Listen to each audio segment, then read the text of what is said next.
Yo, everybody. Welcome to Off Panel, a weekly interview podcast about all things comics. This week's bonus episode is a live one from Portland, Oregon, where I ventured for both Image Expo and ComicsPRO's annual meeting. In this first of 3 episodes from those events, I'm joined by 2 retailers, John Hendrick from Big Bang Comics in Dublin and Steve Anderson from Third Eye Comics in Maryland. It's a super fun episode about everything comics retail with 2 of the best. And now, on with the show. So, Steve, I'm going to start with you. What made you want to get into comics retail? I just, I don't know. I got stuck in it. I grew up working at a shop, and I did that for about 6 or 7 years, and got a grown-up job, and I wasn't very good at it, and I didn't like it, so I quit that job and basically went back to work at that shop. Started, just delivering pizzas, saving all my money, and my wife, who was my girlfriend, we just basically started doing shows, selling my collection, and opened a store. And I love what I do, so it's cool, you know what I mean? But I can't see myself doing anything else. Like, I'm a lifer, you know? Like, so which one of you guys' shops is older? John, when did you open? What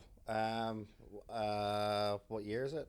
What 2018 is this year. The one in Dundrum, 8 years. Before that, when I was in town, that opened in 2001. So I guess we're you guys are older than 17, 18 years. I would have bet anything that Steve's shop was older. Why? I don't know. That's really ageist of you. Well, I am an 11-year-old boy, so that works out perfectly for me. Just being strung out. When did you open? 2008. Yeah.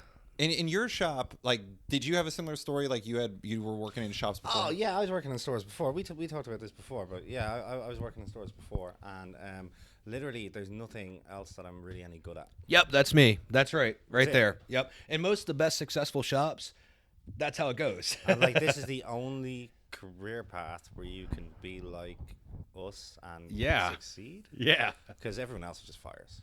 So what is it you guys are good at? Is it just like the whole comic shop mothership, or is it like talking about comics? What is it?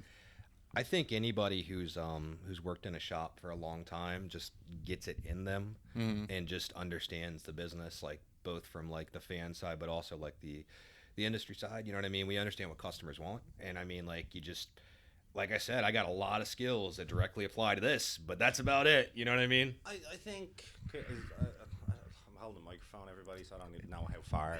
I keep it relatively this distance. Yeah, am I right? You're here? good. You're good. Okay. Yeah, just don't worry about it. I think you're really successful at this as well. I think what works for us is I think it's the overall vibe. I don't think we're not just we're not just a store. Right. We're something else. Yeah. I don't want to equate it to we're headquarters or we're this or we're that, but we're just something else.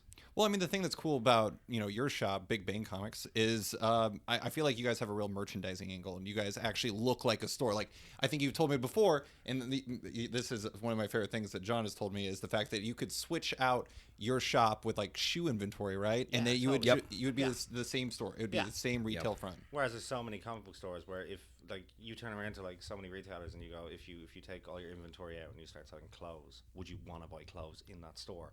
And so many people go, oh God, no, because I can go to a nicer place.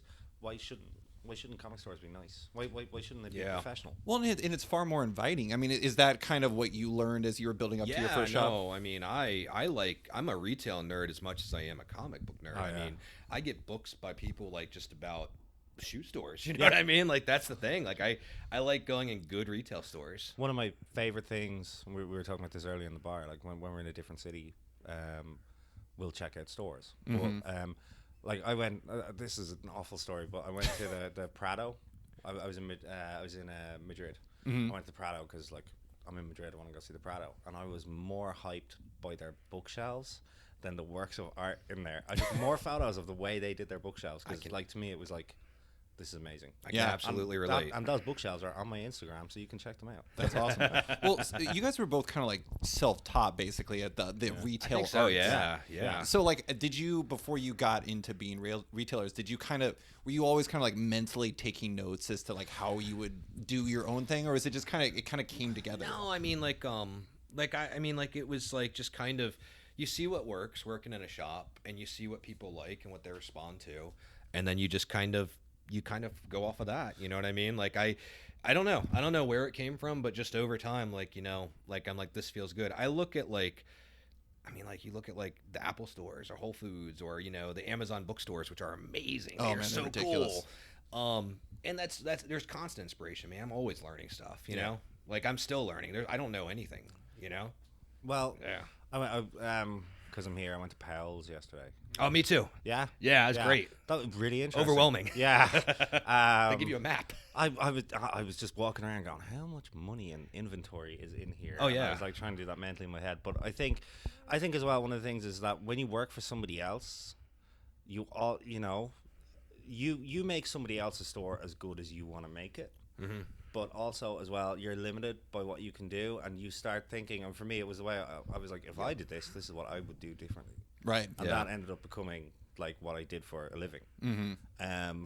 And also, we're just massive nerds. Yeah, yeah. I mean, that's the thing. I've been I mean, meaning to talk to you guys about that. You're huge nerds. He's got a black flag tattoo. Yeah, yeah. That's awesome. We He's did instantly like cooler than me. well, we did international talent trade. You know, I've got the damn shirt on. You've got the Misfit shirt on. Oh shit, I am wearing a Crossing Misfit shirt. And Dave looks like he just got out of school, I did just get out of school. What time is it? like 30 minutes ago. 3:44. Yeah, 14 minutes ago, guys. I got out of school. It's perfect. Amazing. You know, one thing I like about Powell's is the fact that their comic section is in the coffee shop. Yeah. And I feel like that's a strategic move. You know, one thing I didn't like about Pals? The comic section was in the coffee shop. No, that didn't bother me in the least. Okay. One thing I didn't like about Pals was the way they rack the books. They do it by the writer's last name. Yes. Which I thought- think is a huge disservice to the rest of the talent on a book, but it also makes comic books harder for people to go in and get. Yep. Because if they want, I don't know, Fantastic Four, they need to go find Jonathan Hickman's name. Yeah, that's And they that's might tough. necessarily know that Jonathan Hickman wrote Fantastic Four. Yeah. So, you know. Well, I think one of the interesting things about, and we've talked about, I think I've either talked to you or Bruno from The Big Bang on Twitter about this. I never know who I'm necessarily talking to on there, but it's like deciding how to rack your books in of itself is a very important and difficult question. Alphabetized by title. Yep. It's the Ditto. only way. Ditto. Really? Yeah. Yeah. If somebody's coming in looking for Buffy, Yeah. they're gonna go to B. And they don't give a shit whether it's published by Dark Horse, Yep. DC, Marvel, whoever. Right. Yep. Yeah, and then you also kind of protect yourself if, like, you know, take Star Yeah, Wars. yeah, but- Star Wars went from Dark Horse to Marvel to Dark Horse to Marvel. But here's the thing about that. We've got smaller sections which are curated, so we do Yeah. have a Star Wars section, but all the Star Wars books in that section are alphabetized. So, like, Darth Vader is going to be before Dr. Aphra, you know, because that's the way it goes. We have a 2000 AD section. We've got a Bond Disney section. We've got a European comic section. We've got biography, true life story. We've got all those things. But if you're coming in and you want to get, I don't know, Spider-Man, Yeah. just got an S. Yeah. Yeah, I mean, like that's pretty much us. You know, like we have the two walls. We have your trade wall, everything alphabetical by title, and then we have the comic wall, everything alphabetical by title. But then we have our curated sections, and yep, European comics, you know, horror, whatever. You know what I mean? But we want people to come in, and it does a disservice to like creator own material and independent books when they're kind of shuffled off. Right. To the side, because, like, you know, take the covers on like multiple warheads, they look awesome. So if somebody Very good sees covers, that yeah. on the shelf next to, like, I don't know, Mystic U or whatever, they're gonna be like, yo, this is dope, I want to pick this up. And if that's like hidden somewhere that they're not gonna see it, you're preventing a new reader from getting into something cool, you know? Well, and that's one of the tricky things too is like you have the whole like displaying what books do you display face out, like curated sections, like call outs for, like, you know, favorite books by staff or things like that, versus like spending time to just like hand sell people over and over. We do both. Yeah, I mean, and, Yeah. and that's the tricky thing is Yeah. like you wanted to be able to do both, but I mean, it can be tough. Well, you can make the two relate too, because if you've got a curated section, your staff will know. He's got, you know, we've got 20 copies of I Hate Fairyland Volume 1 on this section, and I'm talking to somebody who's buying Invader Zim. Let me show them I Hate Fairyland, and it's right there next to me. Right. And they know they have that depth to do that. Well, and I think it's funny. One thing about Big Bang, and I apologize for speaking for your shop, John, but it's like, you know, he has JP Jordan on his staff, and like he has the JP kind of brand of books that Yeah, he like does. people expect. It's Oh, like totally. like the Lake of Fire. We talked about that last time. Lake of Fire. Oh, Nathan cool. Fairbairn Okay, and right Matt on, Smith. yeah. That's a book that he pushed like crazy, and like to the It's a point good where book. Nathan Fairbairn's We did like, well with it. JP Jordan sold so many books for me. Because I Yeah. because I do the book orders. Yeah. Every week I'm like, Oh, like a fire, sell through again. I'm gonna up that order a little That bit. sounds Oh, like like Torma. like a fire, sell through Yeah. again. And it's JP. And when Yeah. JP is really, really into something, JP really, really sells it. Like, I mean, I'm very lucky with the guys that I have because that crew. You know, I couldn't be in Portland if I didn't have Right. Yep. those guys there because I can 100% leave the store and trust them. Yeah. Yep. You know, but man, when JP hand sells, it's like it's a challenge Yeah. to him. It's like, hey JP, you know, like targets under this week. He's like I should lie to him and tell him that we're going to go out of business because he would sell so much stuff. Man, it's like the mirror universe of us, you guys. Like it's. I'm thinking of like He's three wonderful, though. of my guys You that are know? like the same thing. Where like I'm Yeah. like, why is the light brigade showing up on my reorder like Yeah, over and over over and over. again? You know, and it's Torma. You know, like. Have you ever thought about doing like the Office Space like hypnotism thing where you just convince JP permanently that you're going out of business and he'll just sell like there's no tomorrow? No? Now I have. Oh, now you have. There we go. Okay, so I'm gonna bring us back to like where we're at right now rather than the overarching stuff. Steve, I've had John on the show to talk about how 2017 was for him. Okay. We're recording towards the end of February. I'm curious, like, what was? I know for a lot of shops it was a down year, whether or not it was like a small percentage or like a big percentage. What was it like for you? Yeah, I mean it was. So I'm a nut about it. Like if I'm not showing like 5 to 10% growth year after year after year, like I'm not happy. You know what I mean? And we were up by a few percentage, but we weren't up to the amount that I would like to be at normally. And most of that drop off was the lack of a strong Marvel and a strong Image. I can analyze my sales and see that. Right. I don't know. I mean, like I've got some theories on why that is, and I think that they're turning some stuff around. But I mean, DC came out hard. DC is doing incredible for us. So I mean, we did all right. Not my best year, but we weren't down. Right. So that was good for me, like the fact that we weren't down. Now we just expanded our stores too, and I think that was kind of something that helped us because we doubled the square footage for our manga, we doubled the square footage for our all ages section. We increased these sections that were already significant parts of our store into even bigger sections. We increased our toy sections, and I think a lot of that helped out. And then the other thing that helped us out a lot too was in 2015 when I kind of could feel like what's been happening in the last year or two coming. Because like, I mean, I saw this coming around Secret Wars. Like, that's when I was like, yeah, this isn't gonna go on forever. I kind of feel like that was like this fork in the road moment for a lot of shops. It was like Secret Wars and what happened after that. Like, that was like kind of this big moment for retail. Yeah, man, we opened Third Eye Games then. Yeah. Like we took our games category. We had a couple great salesmen that really knew games and tabletop, and we leased a spot next door. And we opened a game store, and now that game store is, it's growing like a beast. And that was a big help, in the last year to kind of make the year go good for us. You know what I mean? But yeah, Secret Wars was definitely that moment where like around September, like around that of 2015. When they did All New, All Different, I think it was. It was like right before that where like we noticed people were not coming in for Marvel books. I think that was a defining moment. That's where I think so many people turned around and went, cancel. And we do this thing as well where if you're down for like Iron Man, right? So you're down for Iron Man, but all of a sudden Iron Man whatever stops at issue 7, and they relaunch with issue 1, you'll automatically be down for Iron Man. Same. Right? So many people were like, no, take that off. Yeah. Take that off. I think that was a huge defining moment for our stores. That was the end of Marvel dominance, I think. Yeah. And you, for your shop in 2017, you guys were totally DC dominant, weren't you? Single issues, DC just crushed. It was just, and this is a really strange thing. So it's really interesting hearing that you were like a few percent up. We were 7% down. Okay. On 2016. But if we didn't have Doomsday Clock, White Knight, Metal, and Batman in general, single issue sales in the store would be way. Yeah. Just so low. I agree with that. And to be completely clear, I attribute most of us being up and not being down to the simple fact that we sold a lot of pops this year. I mean, like we sold a lot of Funko. You know what? I just got out of that. Did you really? Yeah, we just got out of it. Man, why'd you do that?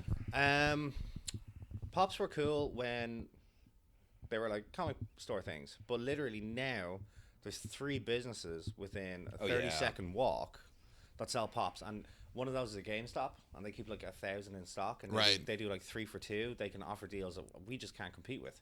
So yeah, we'll do like exclusive pops and things like that. But beforehand, when I used to be ordering like 36s of things, now I order like 1. Apart from I think I got like 180 Pickle Ricks on their way in this week because they were meant to be in at Christmas. So I was like, yeah, Pickle Rick. Yeah. You know? So I think that, I don't know if it was the case for your shop, but I feel like 2017 in some ways was almost like the year of Rick and Morty in like, it was number 1 GN for you. It was number 1 GN for me, which pissed me off. Why? Because about 10 days before Christmas, I text Jock, and I was like, because last year he was so happy that his art book was like our 5th best-selling book of 2016. I was like, hey man, your art book. He was like, I can't believe this. You outsold Civil War in units, and all this. And he was like, oh, this is amazing, this is amazing. And then I text him, and I was like, just let you know, you and Scott and Matt are gonna take number 1. Oh. In the and store. then Rick and Morty. And then just Christmas happened, and we sold like 157 oh units. no, of Rick and I Morty sold a in bunch days. of books. Now, luckily, I had the stock because Yeah. but like it just kept going and going. So then when the top 100 thing, I was talking to you that night. Normally I do that with a bit more fanfare, but I was really down on myself at the time. I was really down on the store. I knew that the figures were low around 2016, and then I had to announce that Rick and Morty was number 1. Not taking away from the effort that people put into Rick and Morty. But then I text Jock, and I'm like, I'm so sorry. And he's like, if I was going to get beaten by anybody, Rick and Morty for the win. That's Yeah. I would never expected that. Maybe he's a big Rick and Morty fan. No, They're huge, man. It's just massive. It's crazy. Yeah, I had Patrick Brower from Challengers on my show. I listened Best to that day one. ever Yeah. was because they had like 2,000 people. Yeah. I mean, like Yeah. I feel like Rick and Morty is like low key a religion at The this most point. interesting It's thing that crazy. Patrick said about that day was they gave out coupons. Come in the Nobody store, came back. Nobody came back. Yep. And that's Yeah. the Rick and Morty market. Yeah. It's very civilian. Like, it's very, like, like they're going to, be in the store. And it's cool. I mean, like, if you've got a lot of Rick and Morty stuff and people are in there and their friends aren't really necessarily in the comics, they'll buy a Rick and Morty trade. Yeah. Right. And that's awesome. Now, we can just figure out, like, a nice way to get that to If you can segue Yeah. those people into like becoming comic buyers, even semi-regular comic buyers, that like our 2018s would be a lot better. Yeah. But I mean, isn't that kind of the question for everything? It's like you're talking about Doomsday Clock, and you're talking about White Knight, and you're talking about metal. How do you turn a metal reader today into a Justice League No Justice? Easy. It's pretty easy. Easy. Yeah. Yeah. Oh, man. No. So here's the thing. With the So anyone that's down for metal, they're Yeah. all going to get the first issue of that in their pull, whether they Yeah. like it or not. But I mean, okay, maybe they can say no. Maybe not No Justice, but how do you spread that to other books? Well, you seed it early. So, like, I mean, here's the thing that's beautiful about DC right now.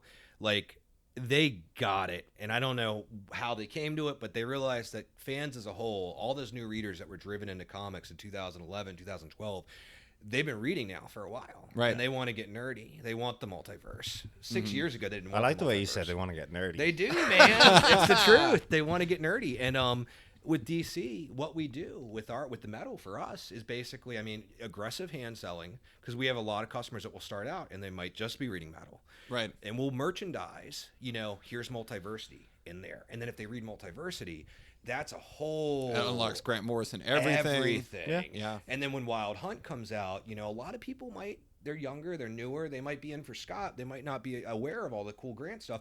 So we tell the staff, we're like, yo, get out there, let them know what's up with Grant. And then the DC reader, the DC fan base, the people who are into that, it's an operating system, man. Like they want to follow everything and they want to learn the history. So it's real easy to take a metal reader and take them down that rabbit hole. And the most amazing thing about DC for the last couple of years is that they've given us so many starting points. There's so many volume ones. Right. Yeah. So, it's just gets pretty better easy. and better. Yeah. So if someone's reading metal or someone, metal's one of those things where, and it's pretty rare, I'm never confident that I've ordered enough. Same. Okay? Yeah. Okay? And I'm Everything else always I worry confident. about. Everything else I worry about. Yeah. Everything else I worry about. But, then it goes to second print, and then it goes to third print, and then it goes to fourth print, and I'm looking, and I'm like, you know what? Okay, we still got like 30 copies of that, but the fourth print is out in 4 weeks. So let's order this many of the fourth print, and then it comes in, and I'm like, should I order more? Yeah.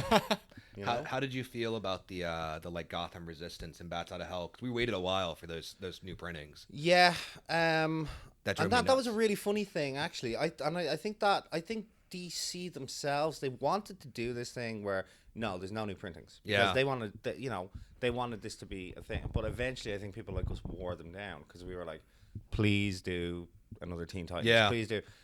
So Teen Titans 12. I think Teen Titans was on like But 22 by the time it came out. By But the time 12 came out, Yeah. we didn't have all the other chapters. I told him, I said, look, reprint all 4 of Gotham Resistance as Yeah. like a must-have Yeah. for $10, and I'll order 200 copies, dude, no doubt. if they had done that, Yeah. totally. That'd have been great. Yeah, but I understand as well. DC want to curate it as well, Mm-hmm. and I get that. And I mean, we just put the numbers in for the trades, the Yeah. metal hardcover, and the big numbers on those. massive, Yeah. massive. And it's and again, I'm like, have I ordered enough here? Because what happens as well if we order and we order high and it sells high and we got to reorder? What if there's no copies available? Now I know that's not going to happen, but you got to think like Yeah. that as well. Yeah. There's plenty of books where I'm like, I'm going to order high.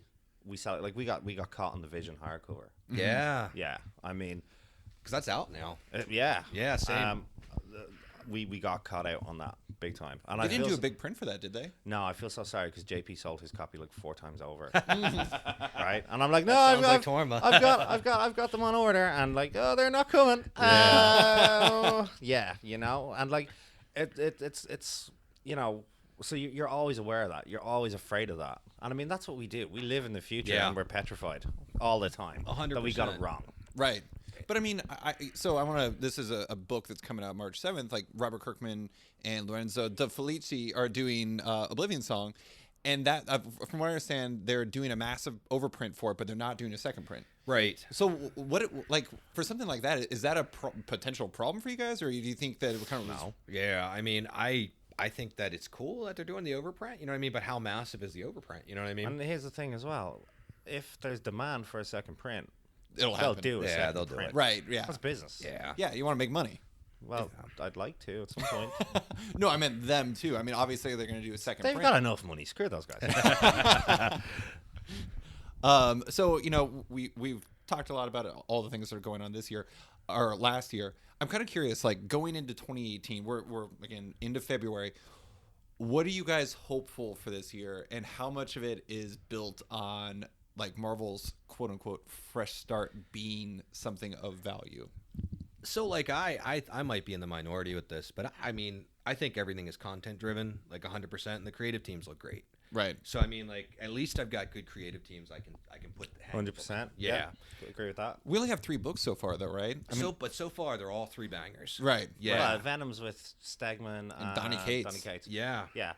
I think here's the thing that I really hope. I hope Marvel don't ride Donny Cates into the ground. Right. Yeah. Okay, I'm worried about that because the stuff that he's doing is so good. Right. And this always happens with us. We always end up talking about Marvel, and then it's like, John, why do you hate Marvel? And I fucking love Marvel, right? I normally lead with why do you hate Marvel, then I we know you talk do. about Marvel. But But here's the thing: is like ultimately, no retailer hates. Well, okay, some retailers hate Marvel. Do they? But maybe I don't Who? know. I mean, maybe there's one out there who's just fundamentally, I'm a DC store. That's what I do. That Ryan might exist. Higgins. We talking about Ryan Higgins? But I mean, like the thing is ultimately, like deep down, doesn't every retailer want every publisher to be as Yes. successful as humanly possible? Yes. of course. I mean, it want- makes no sense. Like you guys, I mean, more than me, more than any Marvel fan out there, you want Fresh Start to be a bona fide hit. It has to Absolutely. be. Yeah, we need it. Yeah. Marvel is Marvel brings in a kind of like, it is easier for me to sell a new Marvel fan a creator owned book typically than it is a DC fan typically. DC fans are great and I love them, you know what I mean? But DC fans, they're very invested in the continuity of the story. And that's great and I love that. That's the strength of DC. Do you think that with Marvel and with this fresh start and stuff, you see, my how do I say this? And I think it was Ryan who put it up. He was like, started in 2014. It was like all new Marvel now. You know, we went through all the things. He's like, you're killing me, right? If they just started with a strong product and stuck with it, Yeah. I think that would make our lives so much easier. But okay, here's a question for you. Like, this is more to the comic fan side of you. Do you feel like the product is bad? Like, I feel like there's a lot of good Marvel comics out there, but for some reason it's just not connecting. I don't know why that is. I think the marketing was kind of poor on Legacy, and I think that the Legacy numbering does have to go away because I think it's poisoned. Right. I think that a lot of people look at it right now and they're like, oh, that's that weird thing I didn't understand, and Wolverine didn't come on for like 4 months. Let's, man. you know, like if they had titles for us to if these sell titles were coming after, out now, like literally, if someone, because that Marvel Legacy one shot was really good. yes, and we it was had great. nowhere, and we sold it really well. but we had nowhere to send people. Nowhere. Right? Nowhere. Marvel 2-in-1, that was it, and that didn't come out for like 2 months. That's you know? a really good book. That's as a well. great It is a book. really good book. But I mean, it is kind of interesting because like it's obvious to parallel that and Rebirth, and like Rebirth obviously led to an entire legion of books over the next 3 months, Right. And Marvel led to not even new books, like the same books. If the stories that were happening right now, like Avengers No Surrender and 2-in-1 and all that, If they were came out the out next week or the same week as Marvel Legacy, we would have sold it a lot more. Yeah. Like, because like the stuff that's out right now, Infinity Countdown was amazing. Like, Right. it was really cool. That was actually really good. Yeah, man. dude. Yeah. Wait, I don't even did the first issue come out? the Prime. Yeah. Oh, I didn't. I only got the all red Dude, one. It's good. Okay. It's really good, man. It's Yeah. proper Marvel. Yeah. story. Like you get a buzz reading it. Well, I did. Yeah. No, it's like the old Abnett Landing. Like, you know, like Oh, it's, God, it's, yeah. it's me, cool everybody. cosmic stuff, man. Mm-hmm. But I mean, that stuff wasn't around, so like people didn't know what was going on. Yeah, but here's the thing as well, right? And this is something that. So we read the Marvel Legacy one shot. Yeah. Wolverine's back. You see Valeria and Franklin and all that sort of stuff. And literally, we're like, oh, it's out in a couple of months. Yeah. Right. People didn't want that. No. So they were, you know, I don't know what the attrition rate was after Marvel Legacy because it was too depressing for me to actually pay attention to. But was it's like, harsh. oh, okay, yeah, but you know what? Here's Batman. And Right. to keep them in our stores, they were going elsewhere. A lot of Marvel fans switched to DC. Which is interesting. Do you, but- do you think there's a distinction between Marvel and DC fans?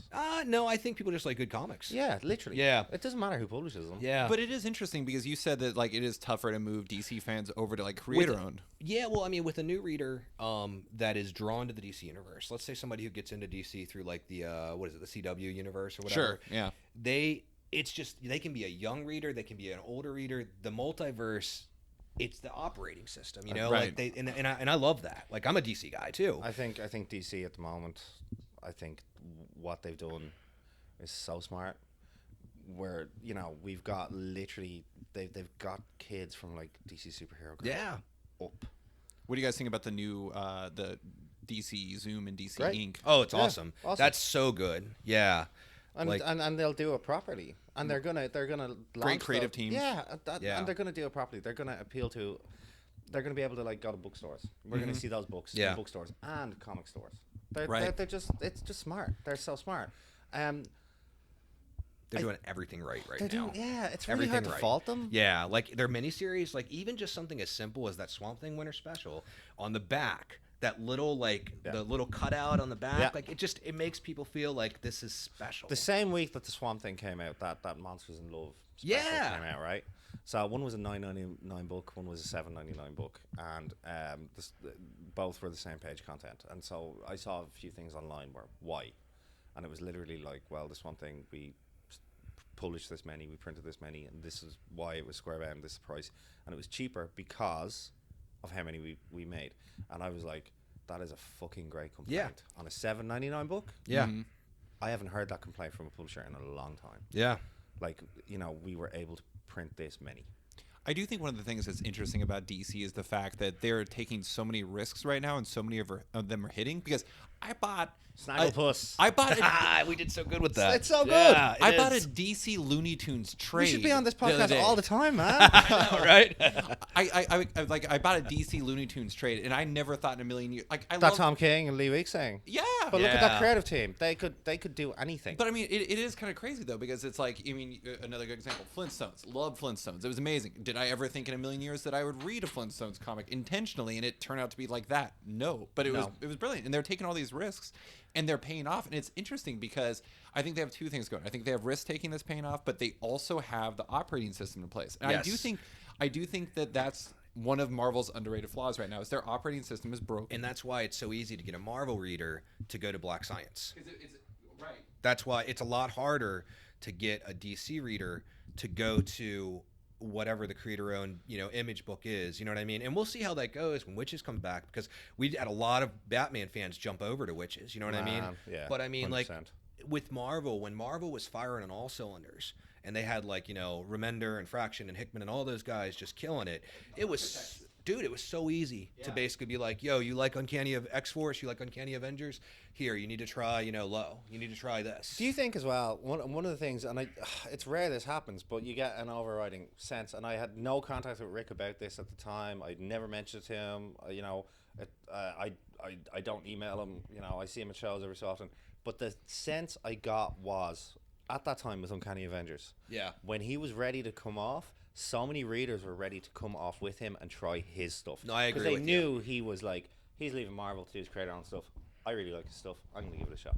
Yeah. And like, he didn't realize he did that, but there was that feeling in the store that, and so people went. Yeah. They tried it out. Well, I mean, I do think, like there was the old Kirkman manifesto where it was talking about how like the doing your work for DC and Marvel will pay off for your creator-owned work, and I do think we've seen that pay off in very real ways with people like Rick and or people like Jason Aaron. Right now, what's that? We're not seeing it right now, where we don't have that next generation, right, selling me 200 copies of a new Image $9.99 trade. You know what I mean? I think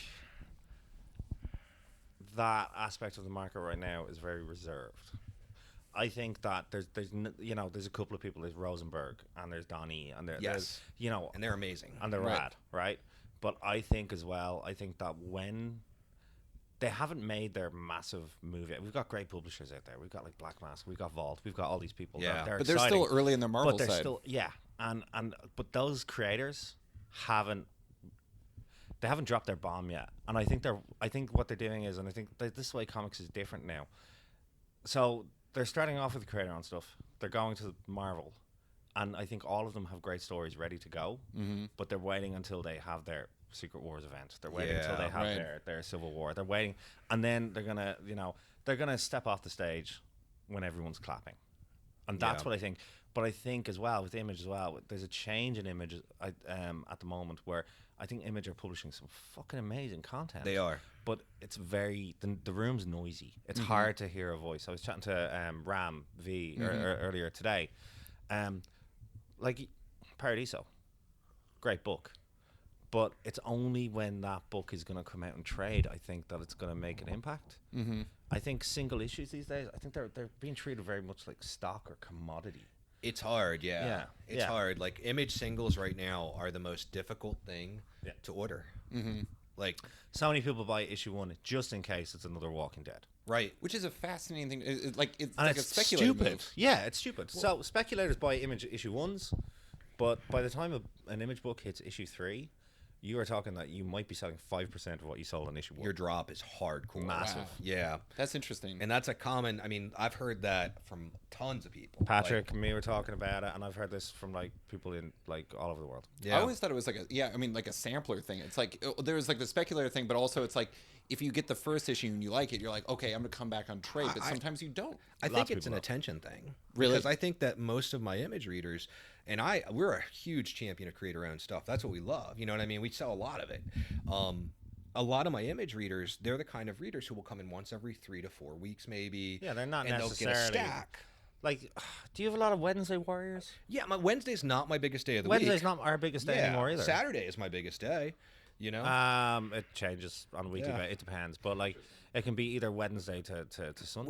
We have a Wednesday crowd, but like my Image people will come in, and what will happen is they will buy number 1 of something, and then 4 or 5 issues later, they might be like, "Yo, you got number 2 or 3 of this?" You know what I mean? Yeah, that's a thing that happens as well. And you know what? And by that point, our numbers have, I think.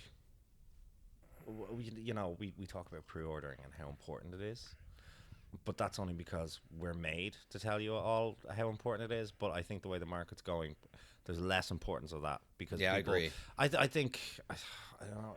I think we're coming up to that thing where it's change or die. Yeah. So what is important then? Like what is the actual move? Yeah, tracking. Like I don't Data. push push pre-orders that hardcore at all. Like Mm-hmm. I religiously track I've always been like this. Me and Bruno fight about this an awful lot. But as time has gone on, I think I was right back in the day, and I think he's becoming more right. He's like, why the fuck should someone have to go into a comic book store and go, here's September 17/04/32? Yep. Why? Yeah, Whereas I was like, hey, remember the diamond code, remember the diamond code, remember the diamond code. I never understood why you would need the diamond code. Why wouldn't you just say the name? Like, do you need the diamond code to be able to order it? It's just faster. For Yeah. us. yeah, it Yeah. adds to the process. Also, if sure. you can't spell Swamp Thing and you accidentally spell Swamp Thang, you're not going to get like Swamp Thing. You know, I have to admit, I'd probably read Swamp Thing. That sounds pretty good. Yeah, no, I don't. I mean, we do subscriptions. We love our subscribers, and there are certain books, that we're like, yeah, you should probably add that to your pull list. Like, if Like you're Shield. reading Gold Digger, or like, it's only 5.5 years late. yeah, like but I would much rather put 80% of my stock on the rack, track the sales, keep track of the inventory, and then basically just have people buying that way, and I'll have a better idea of my sell-through that way than with pre-orders, because with pre-orders you never know what people are going to buy next, not necessarily of that line, but of similar lines. Here's the other thing about pre-orders. It's like, it doesn't matter if someone pre-orders a lot of stuff until they buy something. Right. It doesn't matter. Yeah, if you get just left with a stack of Yeah. 500 Exactly. books. So That's they're the other not thing that real sucks. sales, Right. You Yeah. know, and we qualify a pre-order as like, it's when we do market tweets and things like that. But it's like, we sold out of the Vision hardcover, but we might have like 7 on our system because they're sitting in people's stashes. Right. We can say Vision sold out, but it hasn't really. Did you guys read? I Hibbs? feel like you did, but no, not yes. It's Stephen King's It. Did you? Is that what you're saying? No. Did you read Brian Hibbs's most recent Tilting at Windmills, where he talked about weeklies and he talked about like Wednesday Warriors and whether or not that's kind of a myth? Because I didn't actually read that yet. it's an interesting Yeah. one because he talks about his subscribers and like how many of them come in once a month, how many of them come in twice a month, et cetera, et cetera. No, that's true. Yeah. And it's like the number that come in less than weekly is the majority of them. Yeah. Well, there's different. The market's gotten so segmented in a good way, where you have different kinds of readers now. Well, that's what we wanted. We wanted all kinds of different people coming in buying comics. That means different buying habits. Right. So some people come in every Wednesday, some people come in every Saturday, some people come in once every 2 months. But you can usually see a commonality between what people read. Like an image reader is not an every Wednesday customer. Right. But do you feel like that puts you guys in a position where it's like if you don't adapt to this trend, like that could cause I mean, obviously it's causing problems. Do you feel like that's kind of an underrated part of what's going on with retail right now is maybe people not adapting to the way that readers are trending? I think I don't know. I think the next couple of days here are going to be really interesting. Yeah. I think we're hitting that point. The people in this room, somebody gave me a figure last night, and I don't know if it's bullshit or not, but the people in the room tomorrow are responsible for like 65 to 70% of the direct market sales. Right. This is what I've been told. It makes sense. I guess, which is sad because there's only like 200 of us. So, Yeah. and we're responsible we drive 70% of the direct market single issue sales.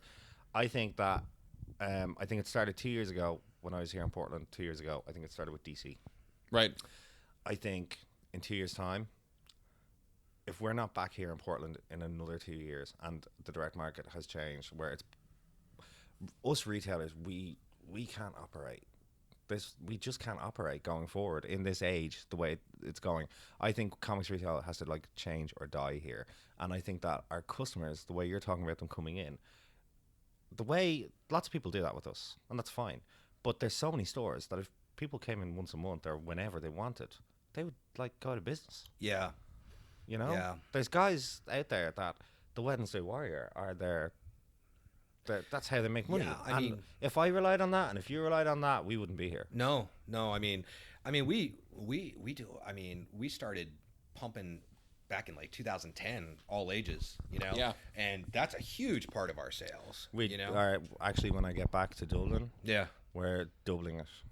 Are you really? Yeah, Your all ages stuff? Yeah, totally. Dude, that's we've already awesome. got like an all ages section, so we've got, I don't know, I suppose in square footage or shelf footage or whatever you want to call it. We're going to double the all ages section. And there's so much that you can do. I mean, because you can do the Lego graphic novels from Scholastic. I mean, there's just so much, you There, know.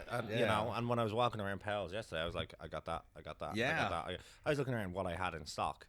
But the most important thing when you walk around a bookstore like that is what you don't have. Yep, exactly. Yeah. That's why I go in a million shops when I travel, because I like to see like what am I not doing, you know? Mm-hmm. Yeah. Do you guys? So we've talked a lot about Marvel, DC, and Image. Like, what else are you like hoping to see in like 2018? Because one thing that I thought was interesting about 2017 is like you look at the book scan numbers, and like I kind of feel like in the trade and graphic novels section there wasn't a big hit. Like, do you think that that's important? Like, We need a hit. Yeah, We you need a hit. Yeah, You know need what? a few. Feeling like James Brown over there. Yeah, need no, those hits. We need like I said. Every so often I get moments of clarity on Twitter. Moments of clarity on Twitter. Yeah, I'm trying to avoid Twitter at the moment. That's but very. still. That's a rare occasion. And I was like, we need a hit. Yeah. We this industry needs more hits, and we can't rely on Walking Dead and Saga. Yeah, I mean, and the thing is when you have a big hit like a Saga or even something like, East to West or whatever that brings people in, it feeds into the next hit. Yeah. And it feeds into the next one. And that's why what happened with Saga was so unique, because it was hit after hit after hit after hit. Saga's the last one I can remember. That was a lot. stuck. Yeah. Yeah. You know, it's the last one I could remember. But with Image, I think the last time that we had like a really significant like needle mover was probably 7 to Eternity. Right. That was 2 years ago. Yeah. Almost. Yeah. But I kind of feel like it's not even just like an Image, Marvel, DC thing. No, it's it's just not. like you look at like the top 20 on Bookscan, and so many of those books are old books. Right. And a lot of those books are like, a bunch of, Raina books, which Yeah. is great. But at the same time, it's like, it's like almost like that market needs like maybe another Raina book, or that'd be great. Another how many, Raina. How many fucking copies of Sandman do I get in on a weekly basis? And that book is 30 years old. I don't know. You've never given me them, so I have no idea. You son of a bitch. Shit. Yeah, but that's 30 years old. And Sandman's doing numbers that certain books in the store could only dream of. Well, was Killing Joke top 20 for you this year? I can't remember, but it was That one's top. always up It's probably close. Yeah. I mean, that is. DC's always had a fearsome backlist. I think it was like 50. I don't know. I can look at this. Why you ask me? I don't know. I'm 8 time you zones don't know later. these numbers right off the top of your head? Come on, man. No, I didn't even know I was going to be on this podcast until you came up to me. And you were That's like, true. Hey, I just skipped school. Technically, John wasn't invited. He invited himself. I'm just kidding. I love you, Let John. me ask you something, John. Yeah. Vertigo. Yeah. Have you noticed any difference in your like Fable sales and your those long run Vertigo series that like Yeah. have you noticed a difference in the last couple of years in that? Yeah. I think I have too. Like Yeah. like a little bit down, like it's weird. Preacher, because- which is weird for us. Preacher Down? is down. Yeah, same. And that's my weird for favorite us. comic. I'm a champion of that. Same here. Yeah. My favorite comic I ever. don't think I'd own a store if I didn't read Preacher. Right. Yeah. I probably wouldn't be reading comics right now if I didn't read Preacher. Yeah. I'd have It never was a tried game. to fuck a chicken if I didn't read it. Oh, wait. That was okay. the first Yeah, issue yeah, I yeah, read. yeah, I Had was to top us, 13. John. You had to Um, top us. That was Yeah. the only one my store had, and I was Well, like, yeah. they can do this in comics. Yeah, we're down on Preacher, I think, which is weird.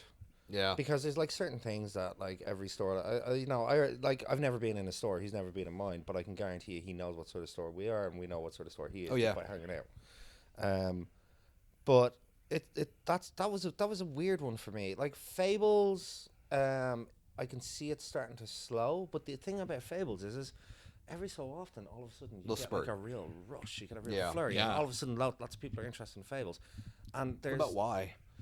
Why was kind of one that I was really surprised to see not move and what it did. Was that ever a giant seller though? For me, Yeah. for us it was, for yeah. me too. Yeah. Especially when Saga first started up. I mean, Yeah. Area Yeah. of effect for BKV. yeah. Yeah, but you know what? Even There's before like Saga. Transmetropolitan stuff like that. Yeah, it's kind of like become a little bit stale, and I don't know whether that's those people have it already or they're not coming in, or if they're not coming in, what are they doing? Or is what there are too we much doing choice? wrong? Is You there too know? much choice? Right. Yeah. I do think. I mean, that's. I think there's too much choice. I've called it peak comics because it's just Yeah. like peak TV. It's like the ratings are down across the board for TV because there's just so damn many things to watch. Like, But there's so many good things coming out. That Right. It's it's shit that we feel like this, where it's like, oh, there's too much stuff. Yeah. But there's so much good content. That Right. who gets to pick what comes out and what doesn't? That's wrong. And I think that's part of what's playing into things like the drop on some of the Image books. You know what I mean? Because Yeah. there's so much good stuff that like they'll buy number one. By the time they get to reading number 2 or 3, they're getting to the next number 1. Here's a question: How'd Yeah. you do on Versus? Not as good as I thought I was gonna do. Okay, right. I did decent, but not as good as I thought I was gonna do. So I think Versus was probably the best It's great. natural image #1 sales that we have had in the store. And by natural, I mean we didn't do like an exclusive cover, we didn't do a signing, we didn't do this. Okay, we've had Ivan and Esad over and stuff in the past, so there's a natural kind of inbuilt kind of like, oh, I'm going to pay attention to what those guys do. And I fucked up the orders. 100%. I was like, I'm going to order this many. Because You were gun shy probably, to a degree. To a degree. Yeah. And by the time it became Wednesday morning, like polls were done, People were going nuts. Right? Okay, by the time it became Wednesday morning, we had like 3 copies on the shelf. Mm-hmm. Yeah. And I was like, fuck, I fucked this up. We sold 2 of those 3 off the shelf. You mean, when did that come out? Like 3 weeks ago? Yeah. See, I think I did the So opposite. we had 1 left, right? We still got it, I think. I don't know. Is that atypical? No, that's not typical. That's weird, yeah. That's weird. But a lot of people are like, oh yeah, I'm going to get that in trade. Yeah. You know? Well, I mean, do you think sometime, well, I mean, this is definitely the case, but it's like when you don't have inventory for something, like it may push somebody into becoming a trade reader when they wouldn't necessarily otherwise. I don't know. I've done that before personally. Yeah, I don't know. I think that there's I think there's 2 types of readers. And I think that there's people who, when they're set on doing single issues, that's where they're going to go.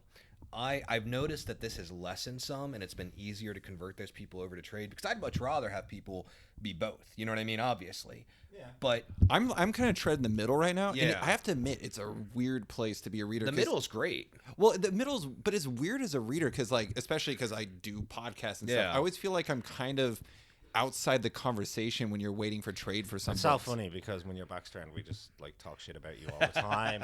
He's in the middle. I mean, seriously, it's in front of me. I'm not even that gone. It's ridiculous. Yeah, you're in the middle. No, I mean, when you're in the middle like that, though, the thing that's cool is like, if something's really hot, you know, like take Vision, for example. Yeah. Like if issue like 3 and 4 of that are out of print and they're going for like a premium on the secondary market, and you're one of my best customers and I can't help you out on it and I really want to. Because sometimes I'll go out of pocket if it's only going to be a couple bucks above cover. Right. You know what I mean? To get one of my guys on board. Right. You'll be like, no, dude, I can wait for the second trade. And that's cool. DC responded to that, I think, with the amount of printings that they've done on Mr. Miracle. Yes, I actually They've done a lot. The They new have five. printings that just came out. Yeah. I literally emailed them and I was like, I will order 150 of all the first 4 issues if you just get those back in print.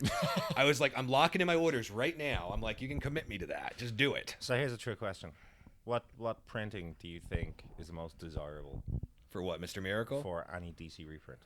Oh First? gosh, I I mean, first, I don't. yeah.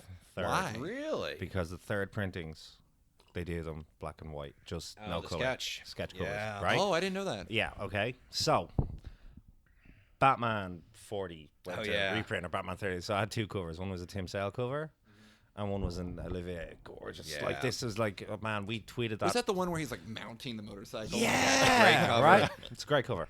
I was hoping for a sketch. So, DC are like, oh, it's going back to press. And we're like, please,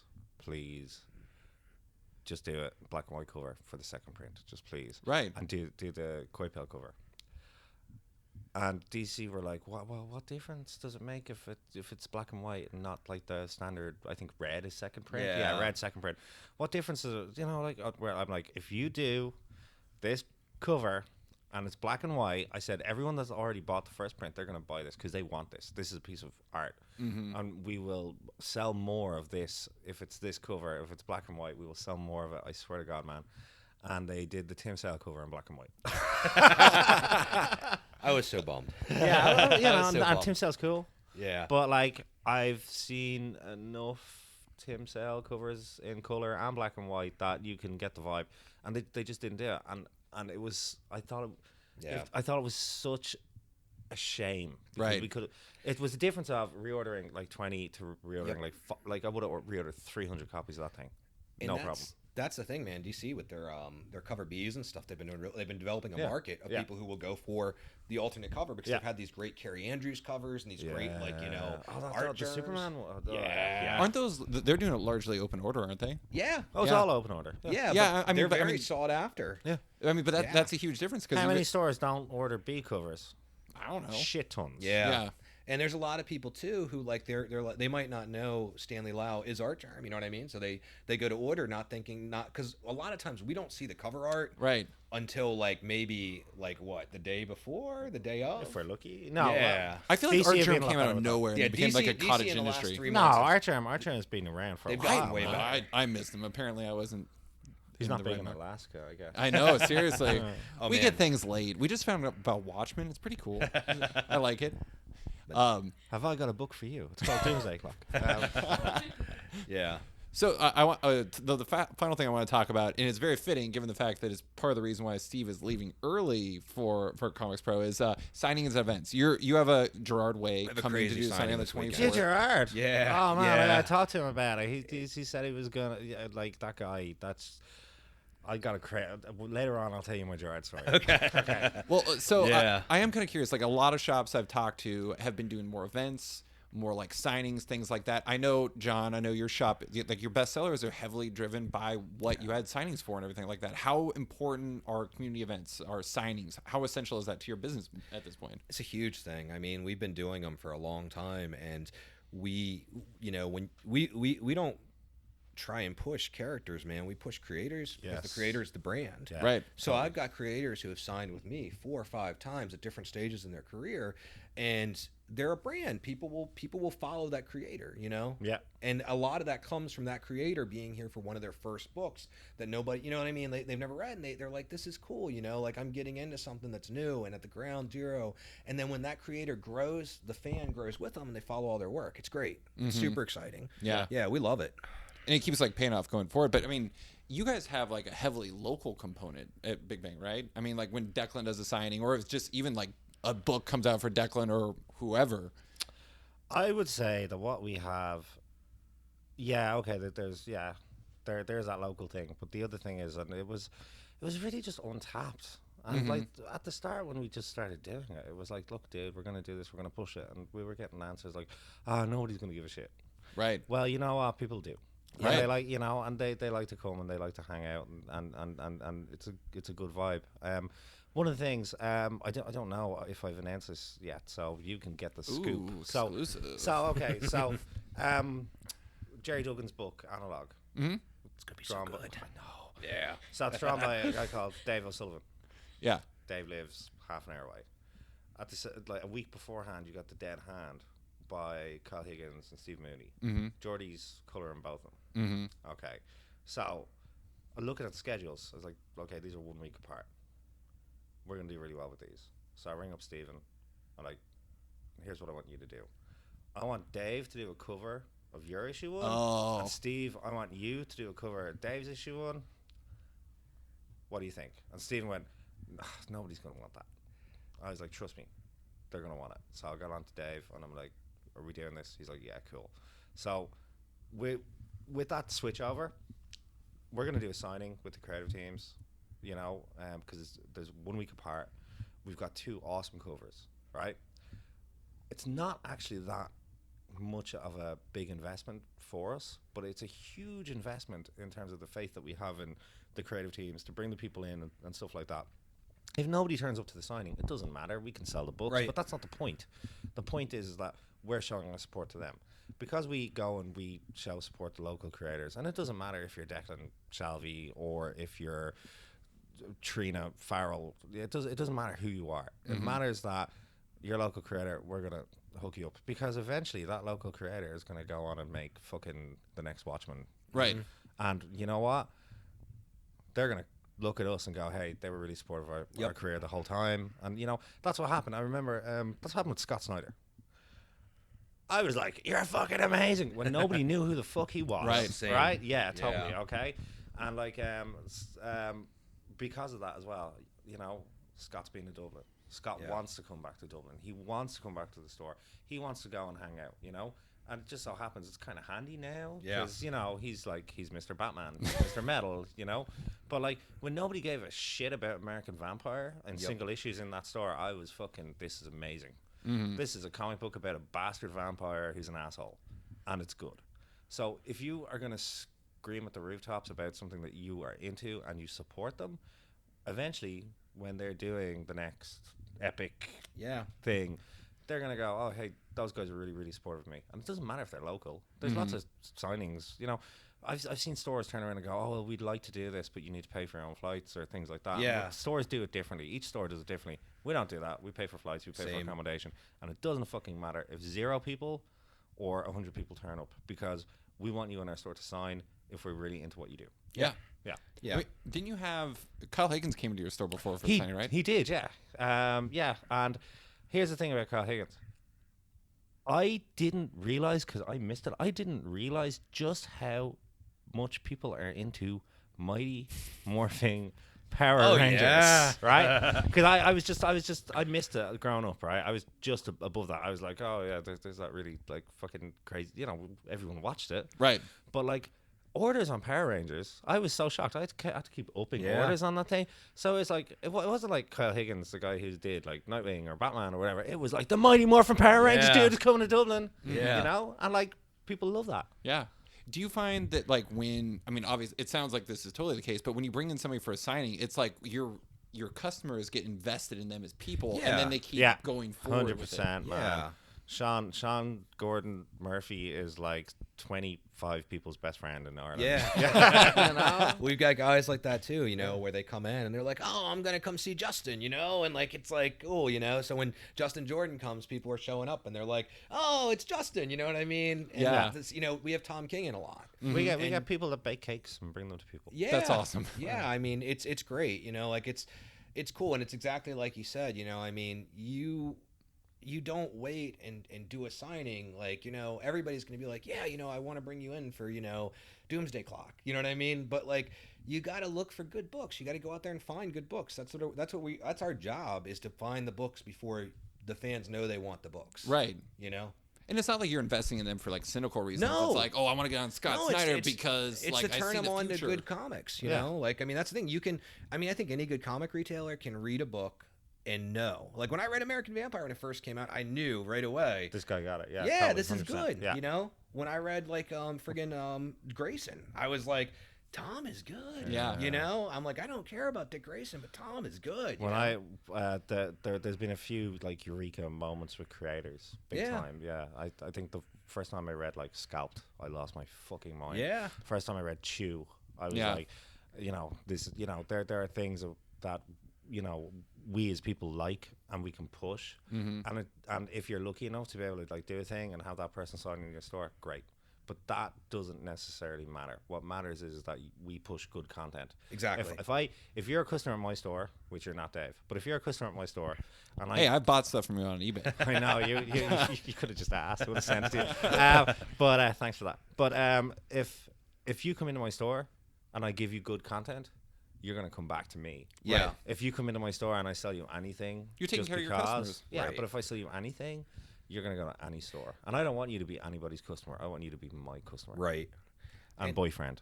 The other thing too is, I mean, with stores, I mean, like, I think the reason why like your store probably succeeds, why we succeed, is people want to discover stuff. When I go to a store, I like to discover things I don't already know. I know what I want.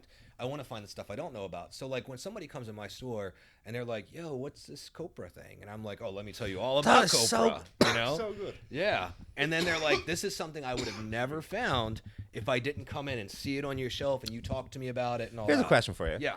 What's your next big book? What do you think is going to be big? Because I wonder if it's going to be the same book that I'm thinking of right now. Oh man, that's a tough call.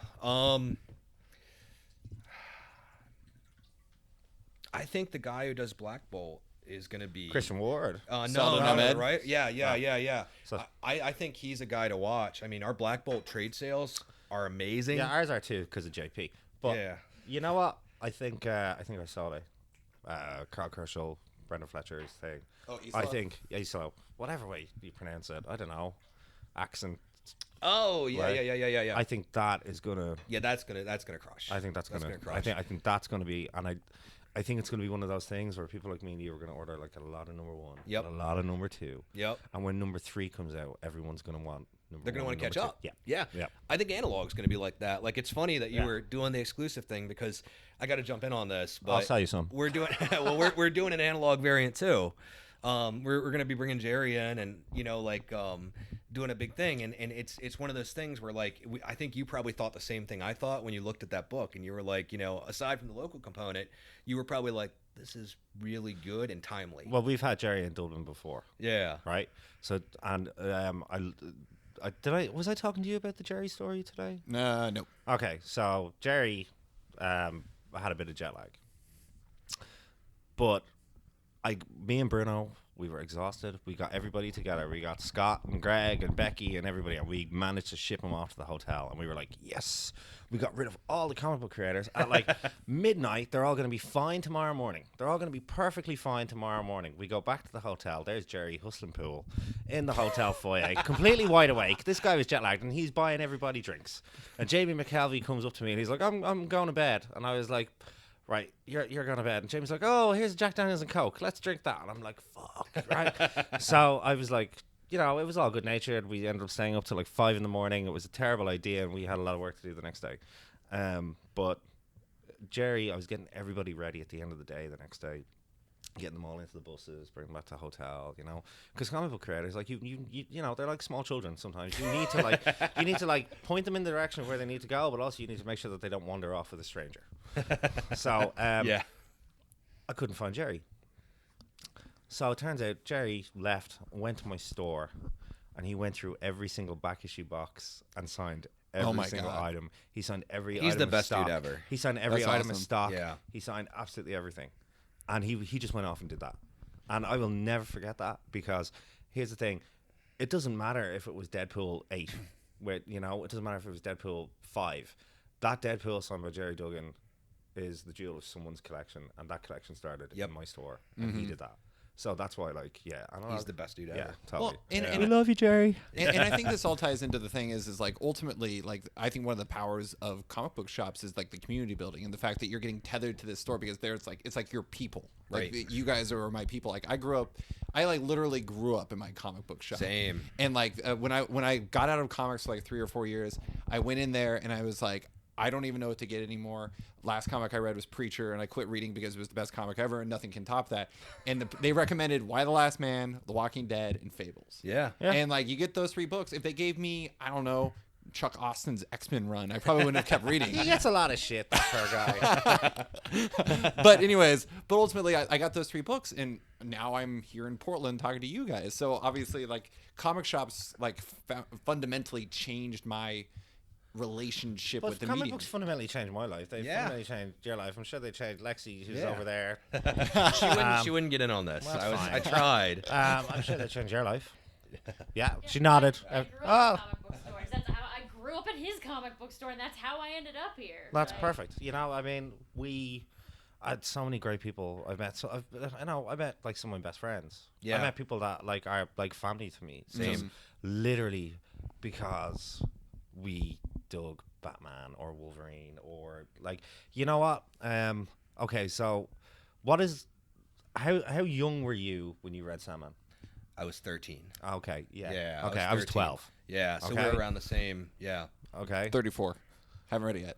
Oh! Alaska, man. Actually, I will say that I not to be a monster, I bought it on their digital sale. I bought all of it. I'm sorry. I don't care. I don't care about digital, Right? man. So, isn't it so funny? I'm so sorry. So Trans I've got some on my iPad. Trans Preacher, Authority, all those things that I wasn't meant to read, but I read. Yeah. Right? I was really, really fortunate a few years ago where I got to tell Neil Gaiman I went to a signing. Sandman 73 had come out, and I was this kid. Yeah. It was a book reading for Neverwhere. Neverwhere was coming out, and he was doing this book reading in Dublin, and I turned up, and he was like, "This guy's not like the other people. He's a child." Yeah. And I went up and I got him to sign it because it was my favorite issue of Sandman. And a couple of years later, I got to turn around to him, and he was like, "Wait a minute, was that the Neverwhere reading?" And I was like, "Yeah." That's so and he was cool. like, That's "I remember awesome. you." Yeah. That's amazing. Yeah. Yeah. And that's something unique to comics, I think. Yeah. I mean, it's crazy, but I I have customers too that like, you know, they're in their early 20s now. I'm 35. So like when I was working in a shop growing up, I am older than you, and you're so much more successful than me. I look a lot older. It's worn on me. But I'm quitting comics. I just want to say it. John is actively shaking his How old are you, head. John? Oh no. Oh yes. What? What the fuck does that mean? I was just saying it could be a I'm dark gonna be direction. I 30 don't know. I'm gonna be 37 in May. See, you look younger than me, man. Like, I know, but I got like, oh, you know what? Let's have a hug. there you go. There we go. All right. Comic retails for life. Dave looks about 11. Yeah, but I am 34. I do want to say that. When I was aging like, well is what you're saying. when I was working No. like in a shop, man, I was like 18 or 19, right? Right. And these kids coming in were like 10 or 11. They were buying Pokemon cards and they were buying manga and stuff, and it was cool, right?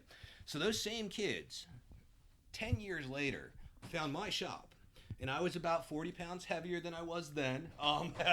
And I was a little bit older, but they were like, "You were my comic guy." And they were like, "I haven't read anything." They're in their, they're about 21 or 22, and they're like, "What do I need to read now?" You know? And like, I'm like, "All right, let's talk about Saga. Let's talk about East to West." And it's so cool to see that, because they weren't even reading traditional comics then. They were reading, different stuff, but they're still rooted in the experience of going to a comic book store and it being cool. You know what? And you're absolutely right there. Yeah. I think what for us growing up was like Vertigo and things like that. But I think Image have done two very successful things about getting all of those people that used to read those things back. Yes, very much so. Yeah. They've done a lot of Image readers, older Image readers, used to read Vertigo. They used to read Authority. They used to read whatever. In my own time. I'm just saying I'm also that. Yeah, I know. But one of the things that they did, and this is one of the most successful things that we ever did. You know those Image Essential Edition, the $1 $1 comics. Okay, I've never charged anybody for any of those. Same. I have a box separated by genre. So what I do is I can guarantee you that any person that I gave like a copy of Fatale or a copy of Saga to, those $1 things that I don't charge for, when so I will give you Saga. They're going to come back and they're going to buy Saga 1, 2, 3, 4, 5, 6, 7, 8. You give someone a Brubaker and Phillips deal, you're selling all of Criminal. Yep. You're selling Fade Fatale. Out. Yeah, Fade Out. Everything. Yeah. Yeah. Right. So Image made that real easy for us to do. Yeah. The other thing is, you're like, oh, I bought it digitally. I can guarantee you, 50% of the people that either legally or illegally download comics, I'm going to see eventually in my store because they're going to want it. Well, I remember when digital was first coming up, a lot of retailers were afraid of it. But the thing is I think most people have found that it's either additive or it's driving people into stores eventually, right? Yeah. Yeah, totally. Because, I mean, okay, here's the thing about digital comics, right?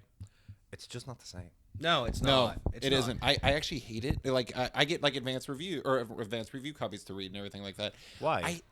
Because I do stuff on the internet. John. Why? That's what I do. I mean, Nobody pays theoretically, I attention do to this. stuff. No one's going to listen to this.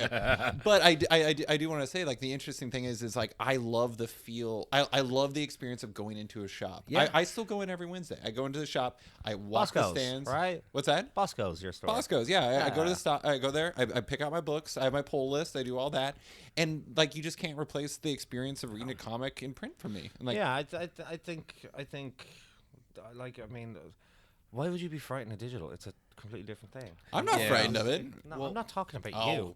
Yeah. We're talking amongst ourselves. I mean, it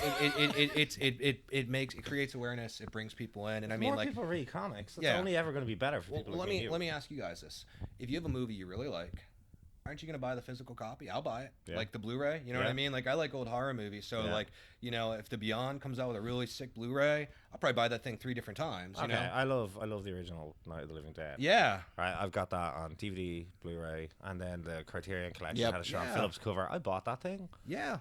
You know, Same thing with music. Like I mean, like it's the same thing. And I think honestly, I don't own anything that I can play vinyl on, but there's so much stuff that I've bought just because I want that. Right. I want Yeah. it. It's an artifact.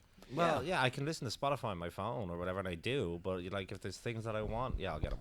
has more meaning to it. Anyways, the last question for real, like, is I'm kind of curious about your guys' opinion on comics as artifacts. Like, there's a lot of books that are like really interesting, like production value. Like, I really like prestige books. That's something I've always been a fan of. Like, Batman: Creature of the Night is a great book to me, if only because it harkens back to the day of like great prestige books to me. But then there's like stuff like No Brow Press has like Fantasy Sports, which has like this amazing production value. Actually, all of No Brow stuff. Yeah. That stuff like means a lot to me, and it like adds a lot to the value. Is that meaningful? Do you think that's meaningful to your customers? Yeah, 100%. Yeah, totally. I mean, like, that makes all the difference in the world. Like, if you take like I don't know, like one of those really nice Dark Horse library editions or something. Oh, like yeah. the Fear Agent library. That was a good tear reproduction. through that. Yeah, man. totally. Here's the thing, right? When people give out about the price of comics, yeah, you go to a bookstore and you buy a kid's book, and it might have 30 pages, and it would be $15. Yeah. However, because the production value is so good on it, they're like, oh, people, I don't mind this because it's a book. Right. But, then, comics are too expensive, It's not, man. I mean, yeah, of course, what we sell, like, you don't need what we sell to live. We sell luxury items. Right. But all of us are in it because we want those things on our bookshelves. Cherish them. Yeah. I mean, I love that kind of stuff, I own so much stuff in several different formats. Yeah, me too, man. Yeah, there's stuff I've got like 7 times. Yeah, like, because they keep making it better. Hush. Like hush. It was like, oh, wait a minute, Yeah. I own Fear Agent in single issues. Yeah. I own it in the trades, and I have the library editions, and I have like a bunch of the Hellboy books like that. Thank God they're redoing Hellboy because we needed that. Yeah, we needed that back. Wait, you mean like bringing it back? The omnibuses. Because Dark Horse let all that shit go out of print way too often. And The that's library criminal, editions? man. No, They're doing the new Omnibuy or whatever. But I mean, we should never be out of seed. We should never ever. They are evergreen books. Yep. And we should never ever be out of print. 2 years ago, I turned around to Dark Horse. Why is Hellboy out of print? And they went, Yeah, Goon is the same way. Goon's another one that like I could sell way more of if all the volumes could stay in print. Goon's one of the few things that I've had so much success with in an all ages aspect. Yeah, I could see that. Yeah, totally, right? And hey, I want to get the Goon value. Well, I can't get it for you. Yeah. Why not? Yeah, it's a drag. I do feel, it is kind of funny. I feel like the Goon has some sort of all ages element to it. Besides maybe Chinatown. Chinatown gets a little dark. I don't know. But the Goon's dark. But, it is. Yeah. But why wouldn't kids be able to get the nuances in a Goon book? I don't know. Exactly. I don't know. They can. Yeah, I mean, I feel like Kids are like smart adults, only smaller. That's how you get kids really reading, though. I mean, like kids, like Don't talk down to them. yeah. Like you don't want to, you don't want to sell them something that their parents are going to be uncool with. But at the same time, you get to know the kid, you get to know their parents, and you're like, are you comfortable with this? And if they're like, okay, that's a bit much, you're like, cool, just a heads up, that's a bit much, Sometimes kids come up to the counter and they might have a book that I know I'm going to get in trouble selling them. If I don't talk to their parents, like, your folks here. Yeah, okay. I turn around to the parent and I'll be like, explain the situation. 99% of the time, they won't even look up at their phone. They won't even go. They'll be, yeah, whatever, right? Yep. However, if you turn around to a parent and the kid's not there, I always ask the same question. I'm like, are they a smart kid? Every parent's going to say yes to that. Of course they are. But my follow-up question is like, do they read a lot? And if they say yeah, then it's cool. Of course I'm going to give that kid, that 13-year-old kid can have Sandman or Transmetropolitan or whatever. If I turn around to a parent and I go, hey, listen, your kid wants to read Saga, there's a lot of robot fucking in it or whatever, because Saga, we have had an instance where a parent absolutely, definitely, oh, my son's well able for this, absolutely, came back the next day, you are a pornographer. There's things that we have to back up. But kids, all ages, all that sort of stuff, and with these books, kids are smart. Yeah. They're just as smart as anybody else. Yeah, and honestly, like I watched The Usual Suspects when I was like 10, and like the thing is like I felt awesome because I got to do it. Like there was a rewarding element of that, and I feel like those books can do the same thing. So this is cool. Do I have time for like one quick? Yeah, sure, okay, sure. Cool. So like, I never want this to end. Yeah, I know, right? I don't usually talk to a lot of retailers that are close to my age. You know what I mean? So. Yeah. What I'm wondering here is, because it sounds like we run our shops very similar, do a lot of similar stuff, and we're both doing pretty well with our stores and all. When you were a kid, it sounds like you were reading stuff that you weren't supposed to be reading, and it sounds like and same here. And I wonder how much. Now, when did you notice the names of creators on books? When did you notice like Garth Ennis or Neil Gaiman or whatever? Okay, yeah, I think I always did, because you see, I'm the youngest, Yeah. and so my mom always encouraged us to read. But so I got my brothers and my sister's comics that were like passed down to me. Okay, It's just yeah. I kept them, you know. And you just kind of you saw it and you were like, this guy. I like this guy. Yeah, there's a couple of people. This is such a weird story. Okay. Sorry, sorry, Dave. You're gonna edit this. It's fine. But it's such a weird story. So, I was a Transformers kid. I love Transformers. Hell yeah. And I loved the UK Transformers comic. It was actually a lot better than the American Transformers comic because I had like Simon Furman and Jeff Senior and stuff. But there was a Transformers comic book called I think it was In the National Interest. It was a Dinobot story. I fucking loved the Dinobots, but I hated it in the cartoon where it was like me Grimlock and it was all stupid because Dinobots weren't stupid. The Dinobots were rad. Yeah. They were like a fucking Autobot strike team that had teeth. You know, this is all the things going on in my head as a kid. Yeah. And there was this in and it was written by like Simon Furman, but it was drawn by Will Simpson. Will Simpson, who later went on to be like Mr. Concept Design for Game of Thrones and all this. Yeah. And to me, it blew my mind that this guy was Will Simpson. And this guy was Will Simpson from Northern Ireland. And he did comics. And it made me go, oh, that's cool. And that's when I started. That's when you started. That's when I started noticing creators. Yeah. You know, and then, you know, Jim Lee, man, Jim Lee's fucking, he's my spirit animal. And that's when you just started kind of following. Totally. Yeah. That's, for me, I was about 12 or 13 when I started reading comics. Comics were around when I was a kid, but I never understood them. I was like, why is Thor a frog? I don't, or whatever. You know what I mean? Like, Yeah. I'd pick up random issues. Yeah. So I just read, like, Cracked magazine as a kid, you know? And when I was about 12 or 13, I got into X-Men. And shortly after that, I got turned on to Dark Knight Returns. I started paying attention to the names on the books. But it was Warren Ellis. Like, I was like, why am I liking Excalibur so much? Why is Pete Wisdom so cool? You know what I mean? And like Pete Wisdom is cool. Yeah, and I was like, I have no idea who any of these characters are, but I really like the book. Yeah. And then from there, man, I was hooked. And Yeah. that's where the rabbit hole began, was Yeah. following the names. I completely, Yeah. like 100%. And that's how we run. That's how I run the store. Yeah. You know, is the names. It's always the creators. Yeah. All right, that's it, guys. Cool. Thank you for coming on to chat. I Yeah, appreciate thank it. you. I just want to thank you for coming all the way from Alaska to talk to us. That was the only reason why I came. I know. Thanks for listening to this week's episode of Off Panel with comic retailers John Hendrick and Steve Anderson. You can find John's shop, Big Bang Comics, in Dublin, Ireland, as well as on Facebook and Twitter, where you can find the shop's regular comic market tweets. You can find Anderson's shop, Third Eye Comics, in Annapolis and Lexington Park, Maryland, as well as Facebook and Twitter. If you're a fan of the show, there's some big news. Off Panel now has a Patreon. If you like the show and want to support it, consider backing on Patreon at patreon.com/offpanel. There are fun rewards and insider information to get if you do. Big thanks to all my existing patrons, including Matthew Taylor, Tyler Turner, Dan Guarino, Dan Lee, Nick Patera, Jacob Sorelli, Ford Gilmore, David Peraldi, Evan Blazer, Brian McRae, Ira James Udaskin, Benjamin Birdie, Henning Allers, Modern Magic Stories, Nick Hall, Bruno Batista, Abraham Reisman, Adrian Diaz, Bobby Angus, Bjorn Basin, Darren Neely, John Hendrick, Steve Anderson, Michael Perlman, Phil Nall, Ian Maxfield, Cliff Chang, Benjamin Shipper, Colin McMahon, Chris Palmer, Maxwell Schmidt, Scott McGovern, Nathan Fairbairn, Kat McKenzie, Lou Iovino, Christopher Carter, Nicholas Kesslake, Greg Rucka, Ryan Mayle, Adam Highfield, Nicholas Gardner, Andrew Corrigan, Fiona Staples, Chris Morris, Chris O'Halloran, Mark Abbott, Mike Murphy, Michael Shirley, Tom Barnett, Jim DiMonacos, Norbert, Nick Lowe, James Kaplan, and Mission Comics and Art in San Francisco. You guys are all the best. Don't forget to like the show on Facebook at /sketched. That's SKTCHD. Follow on Twitter at @sketchcomic or follow me at @slicefriedgold. Want more from Off Panel? Subscribe on iTunes or Stitcher and give the show a rating or review while you're at it. A quick thanks to the band Wolfpack, whose excellent track outro from their album Bullmilch opens and closes the show now. Give them a listen as they're totally rad. Thanks for listening and tune in next week for another episode.